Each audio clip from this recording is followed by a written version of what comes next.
দর্শক, একটি আলোচনা অধ্যাপক আবুল কাশেম ফজলুল হক বলেছেন, কোনো রকমে রাষ্ট্র চালানোর জন্য সংবিধান সংশোধন করা যেতে পারে। সংবিধান নিয়ে অনেক রকম কথা, অনেক আলোচনা যে এই সংবিধান চলবে না, একটা গণতান্ত্রিক রাষ্ট্রের জন্য গণতান্ত্রিক সংবিধান দরকার। বর্তমান সংবিধান ফ্যাসিবাদের জন্ম দিচ্ছে, ফলে কেউ কেউ বলছেন যে সংবিধান একেবারে পুনর্লিখন কথা বলছেন, আবার কেউ বলছেন যে না, সংবিধানের মূল যেই স্বাধীনতার প্রেক্ষিতে মুক্তিযুদ্ধের এই সংবিধান, সেই সংবিধানের সংশোধন করা যেতে পারে, কিন্তু কাটাছেঁড়া করা যেতে পারে, কিন্তু মূল সংবিধান পাল্টানো যাবে না। এরকম বিতর্কের মাঝেই আবুল কাশেম ফজলুল হক বলছেন যে কোনো রকমের রাষ্ট্র ও রাজনীতি চালিয়ে নেওয়ার জন্য বর্তমান সংবিধানের সংশোধন করা যেতে পারে। আবুল কাশেম ফজলুল হক বলছেন, জনগণের সংবিধান চাইলে ভবিষ্যতে নতুন করে তা লিখতে হবে। আবেগ নয়, যুক্তি দিয়ে সবকিছু বিবেচনা করতে হবে, তা না হলে নতুন নতুন বিভ্রান্তি তৈরি হবে।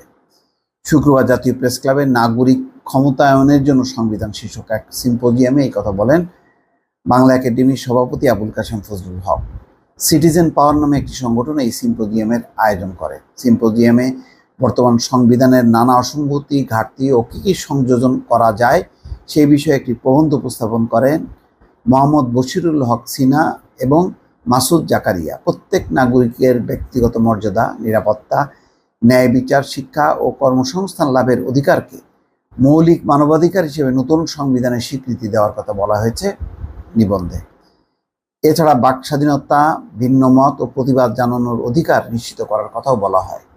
আবুল কাশেম ফজলুল হক বলছেন, দেশ কোনো রকমে চালানোর জন্য এখনকার সংবিধানের সংশোধন করা যেতে পারে। তিনি একটি পুরনো ইঞ্জিন যন্ত্রপাতি দিয়ে চলা গাড়ির উদাহরণ দিয়ে বলেন, আপনি চট্টগ্রামে যাচ্ছেন, যে কোনো সময় পথে গাড়ির বিকল হবে। মাঝপথে সারাই করে গাড়িটি সচল করে গন্তব্যে পৌঁছাতে হবে। সংবিধান সংশোধন এমনটাই। ভবিষ্যতে পরিপূর্ণ সংবিধান তৈরি করতে হলে পুনরায় লিখতে হবে। সিম্পোজিয়ামের অধিকাংশ বক্তা নতুন করে সংবিধান প্রণয়নের কথা বলেন।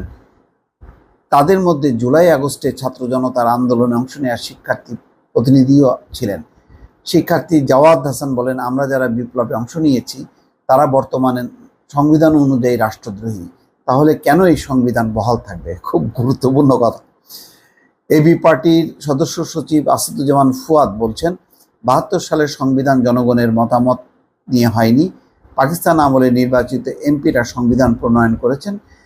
এখন নতুন সংবিধান করতে হবে, বাংলাদেশকে দ্বিতীয় রিপাবলিক করতে হবে। তবে এখানে প্রথম রিপাবলিককে অস্বীকার করা যাবে না।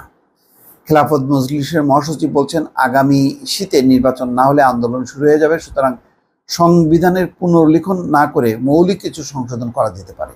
এটা কিন্তু অনেকেই বলছেন যে সংবিধান আপাতত কিছু পরিবর্তন করে, সংশোধন করে একটা ভালো নির্বাচনের জন্য যতটুকু দরকার ততটুকু করা দরকার। বাকিটা নির্বাচিত জনপ্রতিনিধিরা তারা সংবিধান পুনর্লিখন, অনুলিখন যা করার সেই কাজটি করুক। এটা নিয়ে কিন্তু একটা বড় ধরনের ডিবেট আছে। আবার অনেকে বলছেন যে রাজনৈতিক দলের পক্ষে মৌলিক সংস্কার করা সম্ভব না, অর্থাৎ মৌলিক পরিবর্তন হবে তেমনটা নাও হতে পারে। এই ডিবেটটা আমার ধারণা যে আরও কিছুদিন চলবে। দর্শক, ভালো থাকবেন। আল্লাহ হাফেজ।